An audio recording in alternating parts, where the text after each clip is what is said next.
Si Senator. Magkano ino-offer ni Senator? Ano pa lang. Tip pa lang, paldo na. Tip pa lang, paldo na. Tip pa lang, paldo na. Magkano mag-tip si Senator?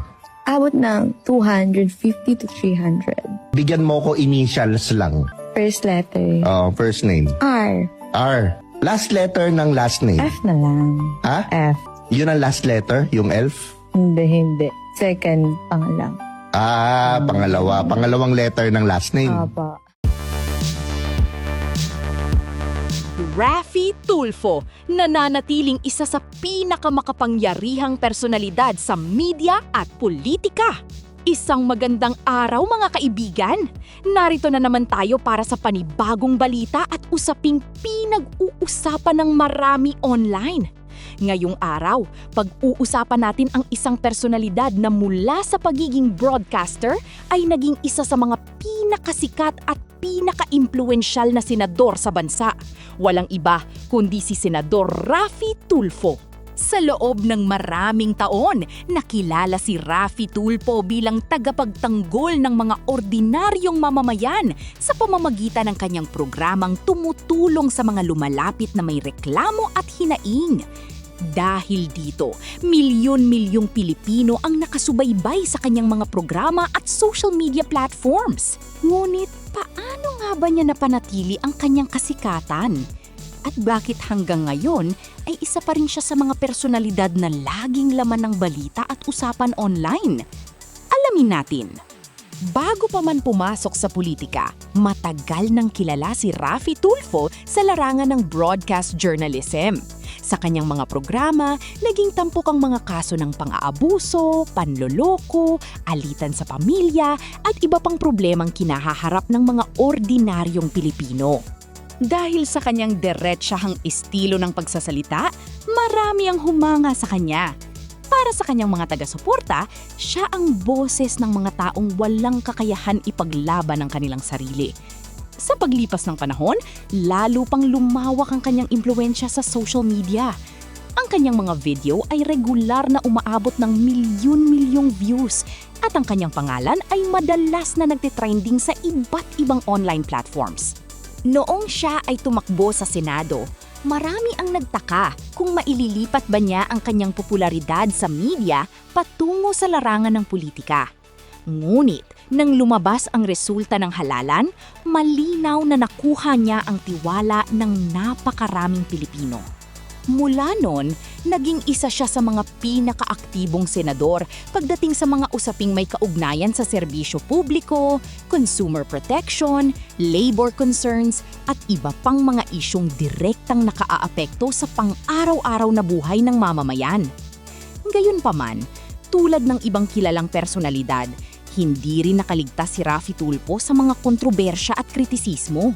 May mga nagsasabing ang kanyang estilo ay masyadong agresibo o minsan ay tila paglilitis sa publiko bago pa man umabot sa tamang proseso ang ilang kaso. Ngunit para naman sa kanyang mga taga-suporta, ang kanyang pagiging direkta ang dahilan kung bakit siya epektibo at madaling lapitan ng publiko. Sa kabila ng magkakaibang pananaw, hindi maikakaila na nananatiling mataas ang interes ng publiko sa kanyang mga ginagawa at pahayag. Bukod sa kanyang trabaho bilang senador, madalas ding pag-usapan ang kanyang pamilya, na kilala rin sa media at public service. Ang pamilyang Tulfo ay isa sa mga pinakakilalang pamilya sa industriya ng broadcasting at public affairs sa bansa. Dahil dito, madalas silang napag-uusapan, hindi lamang sa larangan ng politika, kundi maging sa social media at entertainment circles. Marami ang sumusubaybay sa bawat kaganapan na may kaugnayan sa pamilya, mula sa kanilang mga proyekto hanggang sa kanilang mga pahayag tungkol sa iba't ibang issue. Kakayahang direktang makipag-ugnayan sa publiko. Sa panahon ngayon, kung saan napakahalaga ng social media, malaking bagay ang pagkakaroon ng direktang komunikasyon sa mga mamamayan.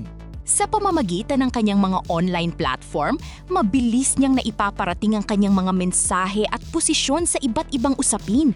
Dahil dito, patuloy na lumalawak ang kanyang audience hindi lamang sa Pilipinas, kundi maging sa mga Pilipino sa ibang bansa. Sa kabila ng kanyang kasikatan, marami pa rin ang nag-aabang kung ano pa ang susunod na hakbang ni Raffy Tulfo sa larangan ng serbisyo publiko. May mga nagsasabing maari pa siyang magkaroon ng mas malaking papel sa pambansang politika sa mga susunod na taon.